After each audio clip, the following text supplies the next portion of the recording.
Next, you got a CT scan, you explained it very well. There is a diverticulum, you identified it, you identified the tumor inside it. And so what was the next concern was, how do you plan the next? So you got a flexible cystoscopy. You mentioned that you will review the flexible cystoscopy. And in the flexible cystoscopy, you should mention that I will look for the diverticular anatomy. So you said you will look for the location of the diverticulum, but be very clear that I want to assess the anatomy of the diverticulum because the neck of the diverticulum is important for me. The location and the size of the diverticulum is important.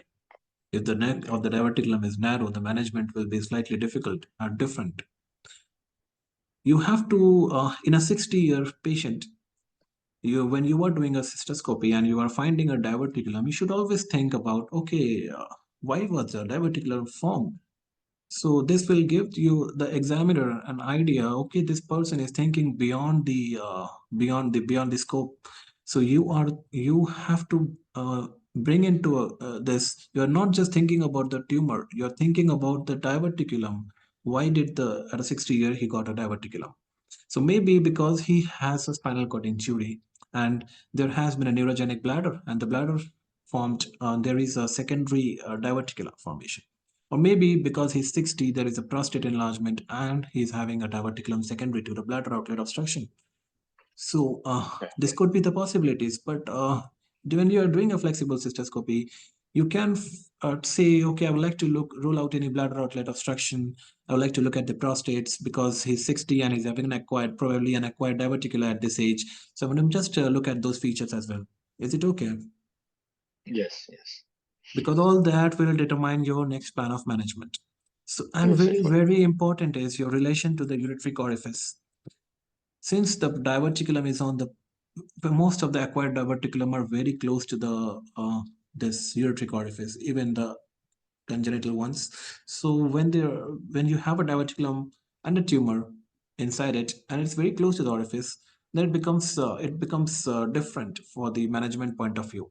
We will discuss about it, but yeah, when you're planning a management, this has to be brought into account. Okay, and then as you said, you will proceed for a transurethral dissection. It's better to avoid the word TURBT. It's better to say you are going to resect Okay. particular tumor. Okay, it's not a bladder. Okay, diverticulum is from the bladder, but it's better to say we will go for a transurethral dissection on the diverticular tumor. Okay. So this is going to be your Good next point. management. So next plan of management, you assess the anatomy, whether it's a secondary diverticulum or not, and its relation to the ureteric orifice. Okay, so during dissection, I asked you what are your concerns. You are taking the patient to the theater now. You are resecting. What are your concerns? You mentioned about this point. It's a very important point that you mentioned that the diverticulum lacks muscle, and there is a possibility that this can undergo perforation and spillage.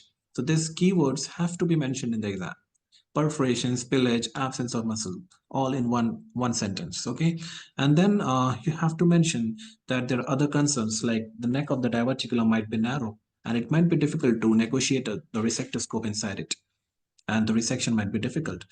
Also, sometimes because the resectoscope is a rigid instrument, it might be difficult to locate to put the scope inside an inaccessible diverticulum. If the diverticulum is present at, well, suppose, a very inaccessible location, that might make it difficult to inspect inside it and resect it.